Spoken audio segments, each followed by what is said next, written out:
Excuse me. Can I quit this podcast?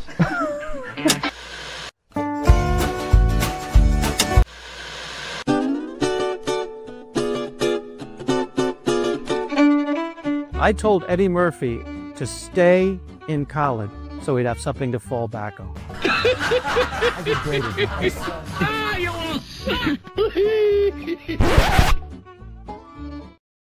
Here we are. Welcome to another episode of Yes, Stand Up. That was the same intro we use every week. That's the point. Every week. And you complain about it every week. It's a good intro and people are used to it.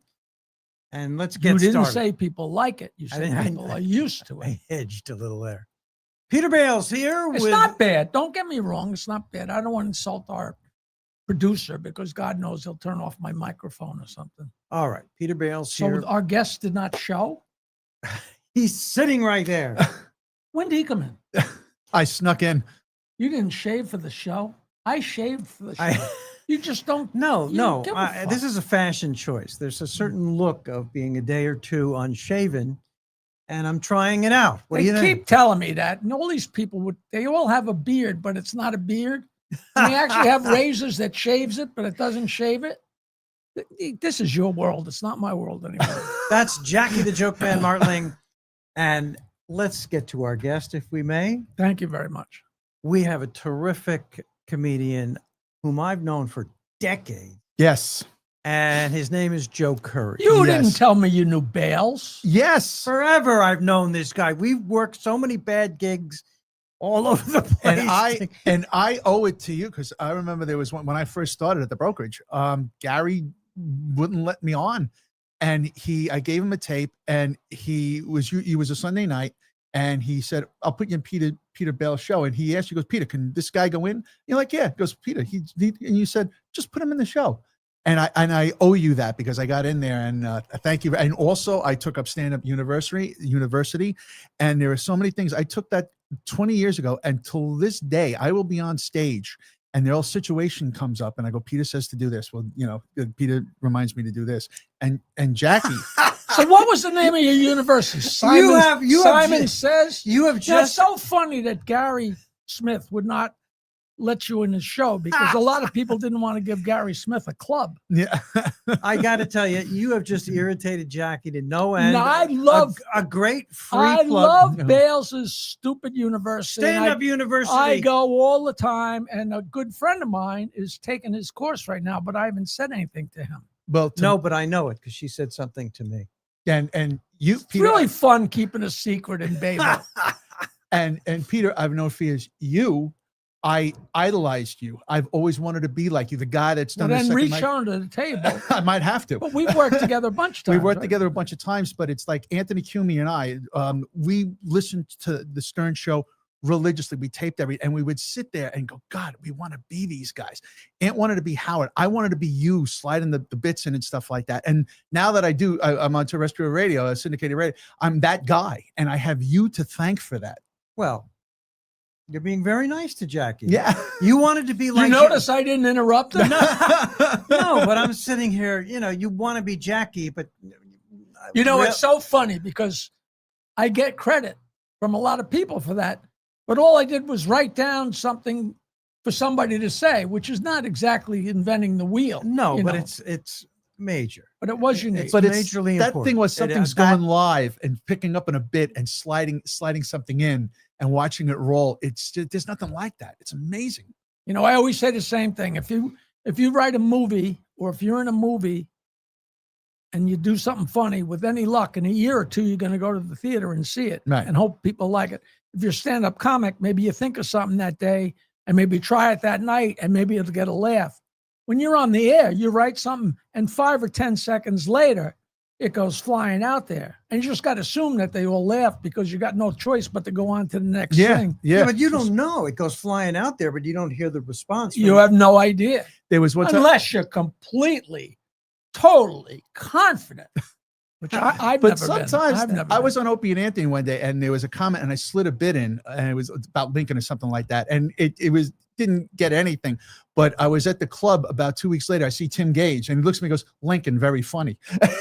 and it made my night. That's Tim Gage, a Yeah. very funny Long Yeah. Island comedian who has just a great line. He talks about being a forklift operator here on Long Island, and he goes to the A audience, what a operator? forklift operator. Operator. Forklift. And then he follows up with a funny line. I know what you're thinking.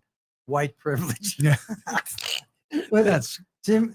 that's Tim so Gage. sad. One of my Ah. favorite lines he has is when he's talking about the guy at work that figures out what the Yankees should do. Mhm. And he's like, well, if the Steinbrenners come in, I'll bring them over to the welding table and we'll get this straighted out. It kills me every time.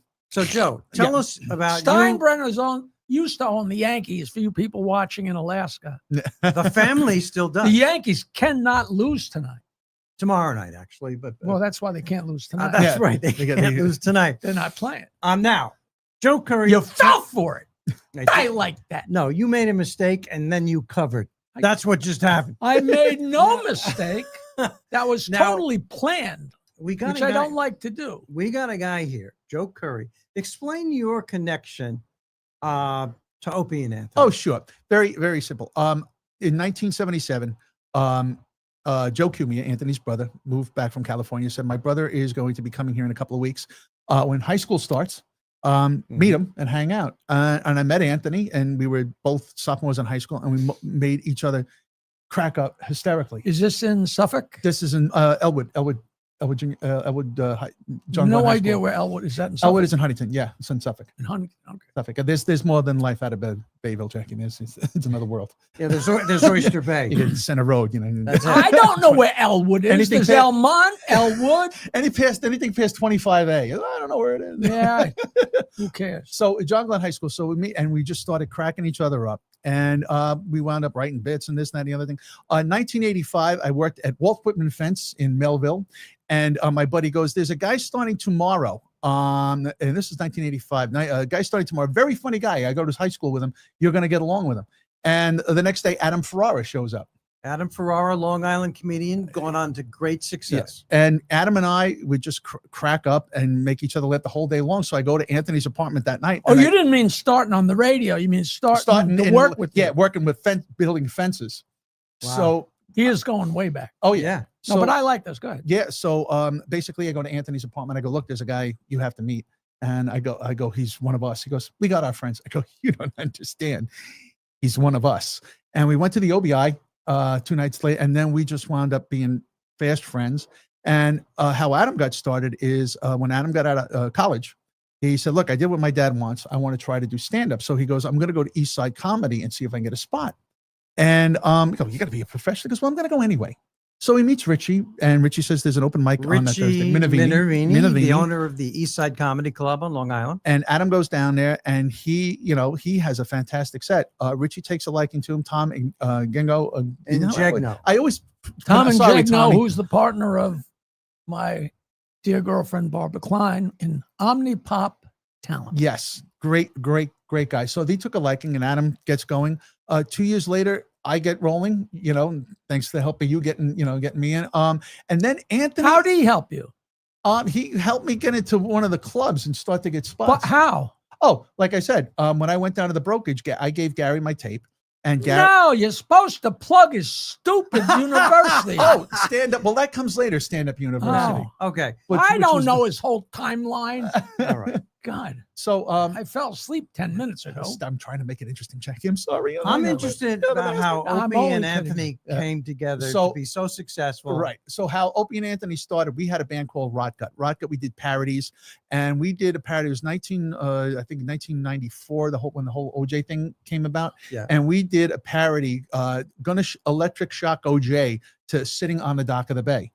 Play the parody, and Opie liked it. So Anthony goes down to WBAB with his brother Joe to do the song, and Anthony knew that night that door was creaking open, and every imitation he could, everything he could. And what happened was Opie took a liking to him and said, do you want to come on? And he would go on BAB, he would go on Buckman show, he'd do, Opie's show. And then Opie got the opportunity to go up to WAAF in Boston. And he said, Buckman was still, what year is this? oh God, we're going back 1996. But Buckman 97. was still there. still there. He was doing the morning Because show. Buckman's the first guy that put me on the radio in 1980. Oh God, yeah, he was there. He was Local morning guy, Yeah. WBAB Bob here on Buckman, Long Island. WBAB, a local. It's a local station, but it's more than it's Long It's a Island powerful station. Long Island station. Yes. And Bob Buckman now, I hear, is doing programming for Sirius XM. A couple good. channels, Yeah. Good. So, and Anthony wound up being an AAF. And then what happened was after they said the mayor of Boston died, they had to go and be punished. But during during that period, they got a opportunity to get down to WNEW, and they took it and they started and they became very, very big. And then they wound up getting on Sirius XM, and then they doing very well. Unfortunately, when they were on Sirius XM, there was a whole instance that Ant took a picture of somebody harassed him, and they wound up letting him go. He wound up starting Compound Media because he had a studio in his basement already, and he started there. It grew, and I did that show a bunch of times. Oh yeah, his basement in Roslyn. Yeah, it was beautiful. Yeah. Do you know he actually, Compound Media actually offered me a show, and I did a test show and sat there for an hour and with big screens, and they had a great engineer. So every time I mentioned something, he found it on the web. And I'm like, wow, this is like I died and went to heaven. He says, yeah, we want you to work here. And his agent at the time, who I'm glad to say that is now dead. Oh yeah. Gave me a contract like that. And I'm like, there's no way I'm going to go through this or hire a lawyer to go through a list. And my fear was that if I sat there and did my stories, that then if I wanted to write a book, that they could say, oh, no, we own those stories, which I didn't know. So I just said, thanks, but that no stuff thanks. happens. Yeah. But when you and him were on, I would just sit there and hang on every word because, like I said, we wanted to be you guys. Oh, it was so much fun. Sitting with him was so much fun. So it was amazing. And So he is one of the what made Opie and Anthony successful? What did you see happen? I saw that Opie would steer the ship, and then it was just the brilliance of Anthony. Anthony is one of the most brilliant comedic minds ever. And I saw this. And what happened was when I started to do stand-up after Adam, Anthony would sit at home. He didn't want to. I go, why don't you come out and go to and meet the guy? No, I'm going to watch TV. And I would, Peter, I would go do a mic or something like that again, and know one of the most brilliant comedic minds on this planet was sitting at home watching TV. And when he finally when he got on the radio and people started to see this brilliance, I remember I was up at Mohegan, and he never wanted to do stand-up. And it was Mohegan's son when they were doing the Virus tour, and he goes up and he does 20 minutes on the night before at the casino with the guys. And I'm sitting in the green room at the arena, and Opie's wife now says, he's doing stand up. I go, I know he is, and he destroyed. He comes back on the ground. I go, you just did a solid 20. Yeah, I go. It used to now that he's doing stand up. Is so amazing because basically as musicians, we've done everything as musicians. We drank with Sammy Hagar, we hung out with Lemmy, our band played this, but as comics up until 2 years ago, we never worked together. And going out on those the Comedians of the Compound tours was just amazing that him and I are now working together as stand-ups, doing it with Adam. I've been working with Adam together for 20 years. So, that it's always been great, but now that we're contemporaries, now we're doing with Ant, we never were. So it's just beyond amazing. Now, to be fair, what was the impact of Stern, the influence of Stern on Opie and Anthony's success? The just learning what to do and what not to do. That was the mountaintop that they wanted to get to, but it's not that they weren't as, we just had a head start. Yeah. And he would take a different tact on things because we studied you guys. We talked about those shows and we studied you guys, what to do, what not to do. We stole so much from you guys. I'm joking. That's so funny because people we got to figure out how they do what they do. And the truth was that Howard would just start talking, and Fred would play sound effects and I'd write jokes, and Robin would giggle if a baby got hit by a truck. So it was that simple. The chemistry. When did you first notice the chemistry between Opie and Anthony? You noticed it when they first started because Opie knew how to steer everything and then let Anthony roll with it. Yeah. Now as the more comics came on, one of the things that frustrated Opie, and Opie's always been good to me. I have no ill will to him. But the one thing is that Opie was not a comic. And you can't learn to be a comic. You have to be born. You have to have that. It's like being a painter. You can learn to be a better painter. You can't learn to be a painter. You're not born with it. What you're born with is that, or you acquire the desire to do it. And the timing. Which is, but the time, all that comes with a real basic desire to do it, because it makes you want to do it right. And the thing about it, the timing was the thing. For example, Jim Norton and Ant would be on a roll. And we all know that when you're on a roll, there might be a lull. But as a comic, there's more in the tank.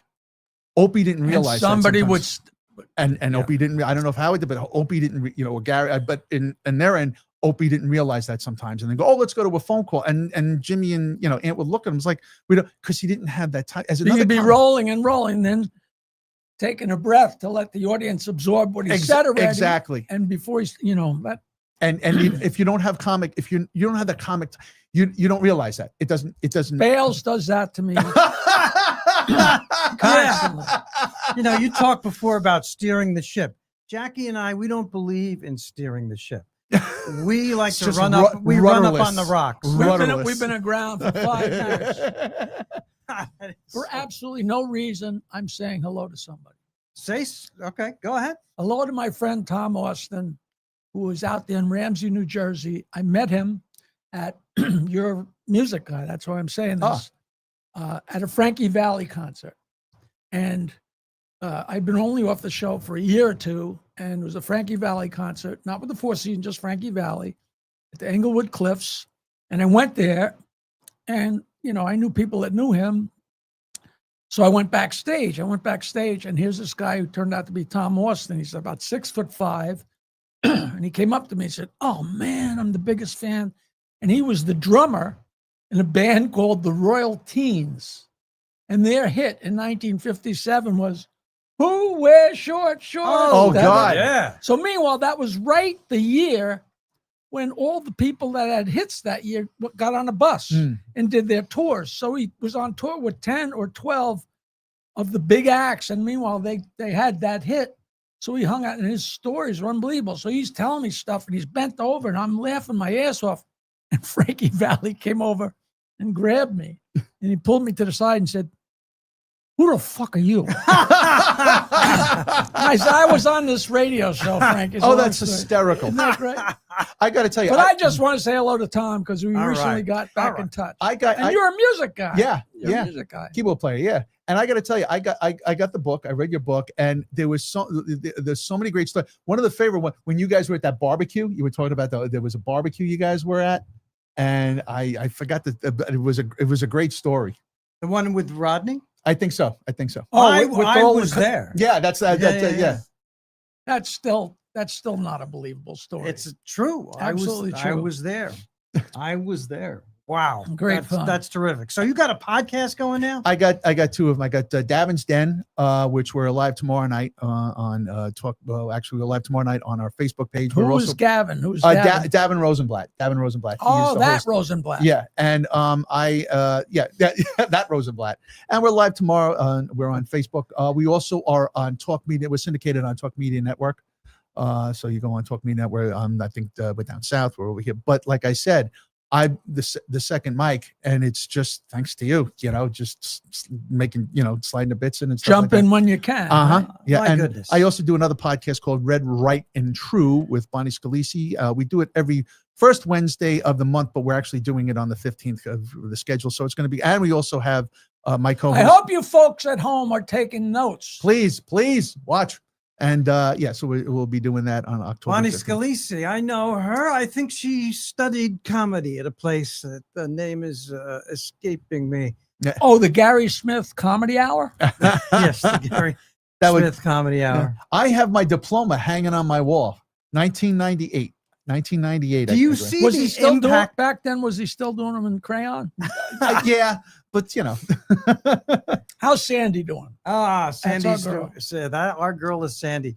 Now listen, are there rules in comedy? Yes, but rules are made to be broken. And I, you know what? And you will totally understand this. There's 2 rules in comedy: you don't tell jokes, and you don't laugh at yourself. And that's all I do. So don't talk to me about breaking rules. And let me tell you something. Breaking balls. Okay. And let me tell you something. Your fans love you. When I opened for you, He was trying to say something. See, he I'm sorry. I don't know how to. He just did what he complained. Did about. I step on you? No, not a problem. Well, he had not a problem. He had a point, but he doesn't remember. No, that I he had do a remember point. the point. You don't remember. The point is, comedy works in threes. Mm. Set up, punch. Right. But sometimes, not often, but sometimes it works in twos or in fours. Yeah. You have to just sometimes feel it. Sometimes I say to comedy students, I can't even explain this. And I've been teaching this for 26 years. Sometimes you just have to feel it. You just have to have a sense of what's going on. Yeah. And The only rule I ever had when people asked me, I used to say, because I believe it or not, I actually had an act at one point. It wasn't just all jokes. I said, if you have something, you try it. If it gets a laugh, it stays in. If it doesn't get a laugh, you try it again. If it doesn't get a laugh, the third time, it goes out. If you say something that you don't even think is that funny and it gets a laugh, it stays in. And I kept that rule with jokes. There's jokes in my act that I just don't understand why they do as well as they do, but they do really well. And there's always jokes that you love.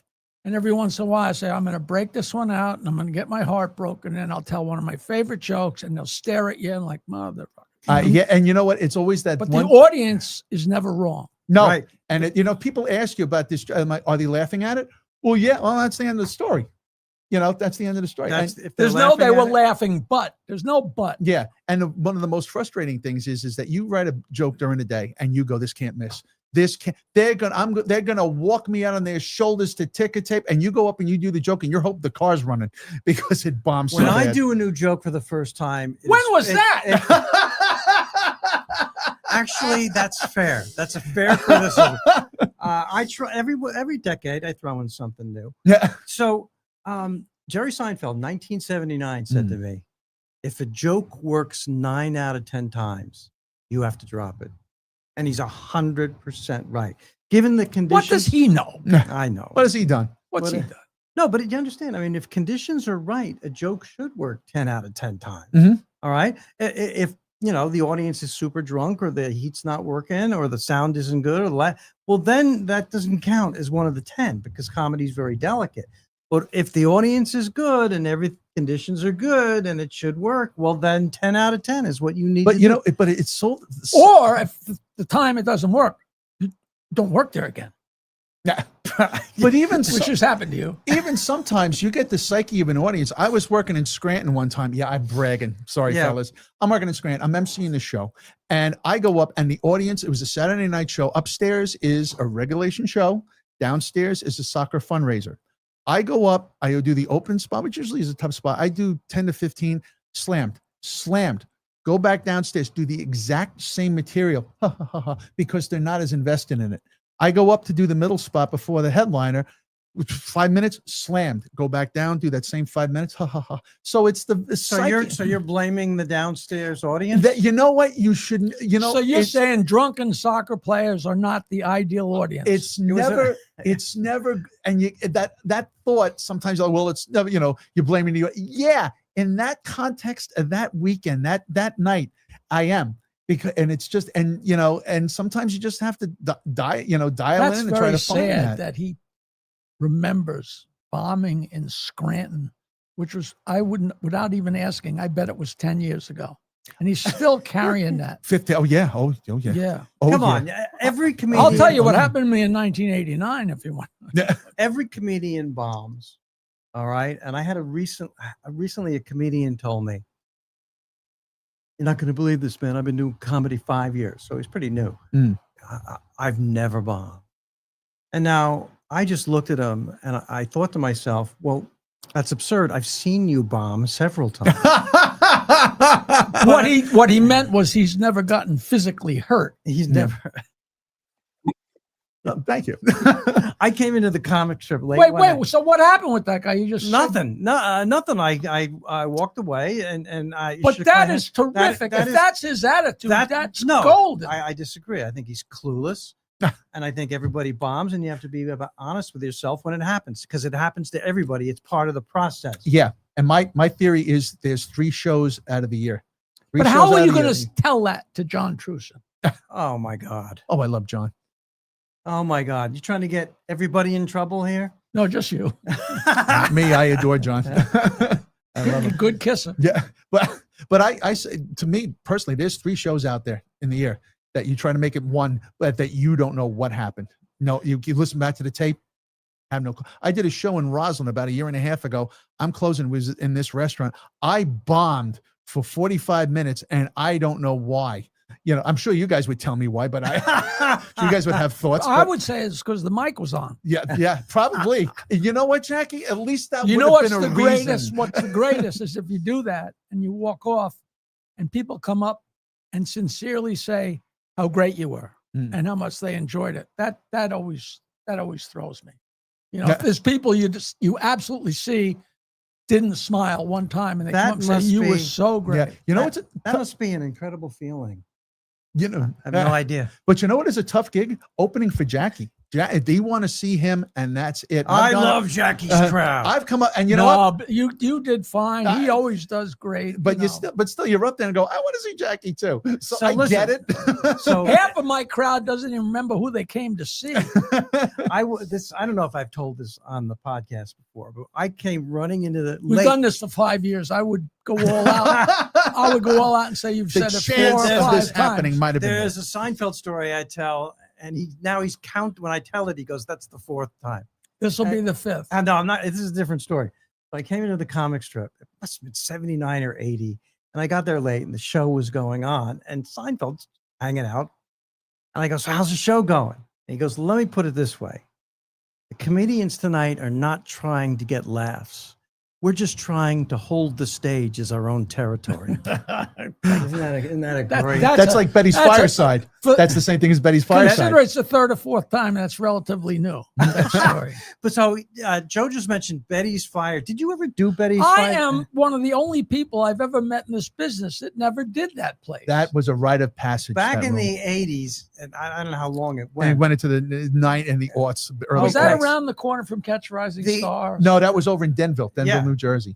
The worst, anybody who played it, the absolute worst comedy club ever. Why would you even think for a second it'd be anything but the worst with the name Betty's Fireside? It used to be a strip club, and you know there was a bar, and then there was a space for the bartender, and behind the bartender was where the comics stood, where the strippers stood, which is how they have it set up now at the Parks Casino, and it is impossible. Oh, really? You could pee on the bartender's shoulder if you weren't getting laughs. How did that go for you? Oh, well, I killed. Wait, was anybody there? Hysterical. I killed.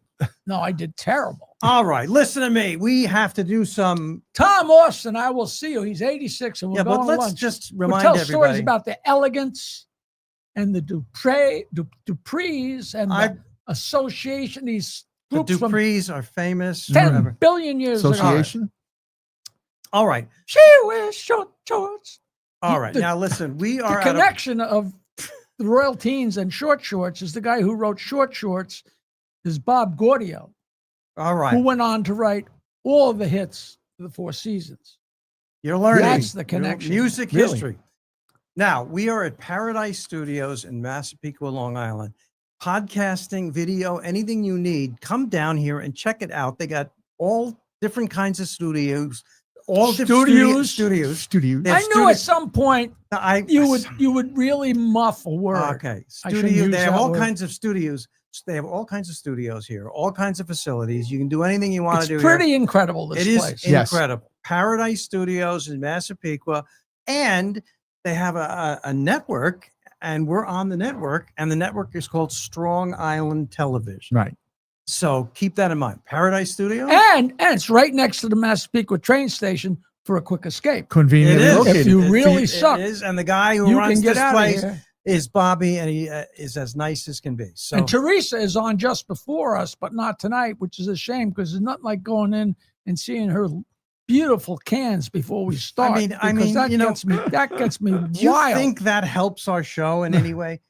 It helps me. What do I care about our show? I love Teresa. What show? I do too. This has been fun. The time has gone fast. This is comedian Joe Joe Currie. Yes. Actually, it means a lot. The things that you said, I appreciate. Well, it's all true, you guys. And- you guys are. I know you are all those stories were actually very, very great. And thank you, Joe. Just My pleasure. My pleasure, guys. Being I'm here. very humbled We'd to be love here. to have you back. Come again, just not soon. Yeah. That's on any podcast. And Love this that. We need more people. We'll see you in 3 years. Okay, that's fine. I'll be This there. has been another go. episode of Stand Up Memories. I want to thank, as always, the man who made this. Tell people how to find this, because I had to ask Michael Zinn, our producer, because Tom Austin wanted to watch tonight. You got to go to YouTube's. YouTube. The YouTube. You got to go to the Strong YouTube. Island TV. We're on the interweb. I understand. I can't believe I said YouTube. I can't believe you said it either. Well, I said studio before. So we're even.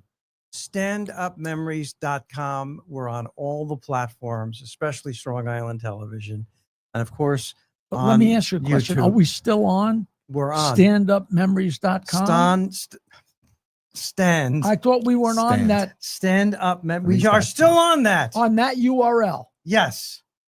You Standupmemories.com. Look behind you on the screen. It says standupmemories.com. We're on that. And I want to Okay. thank everybody. All right. Yeah, it's fine. You're sure? Jackie, for a computer, he has a Commodore 64. That's Jackie's computer that he's on. That's another old group that Tom Austin was in. Commodores. This has been Stand Up Memories. Thank you, everybody. We'll see you next time. Thank you.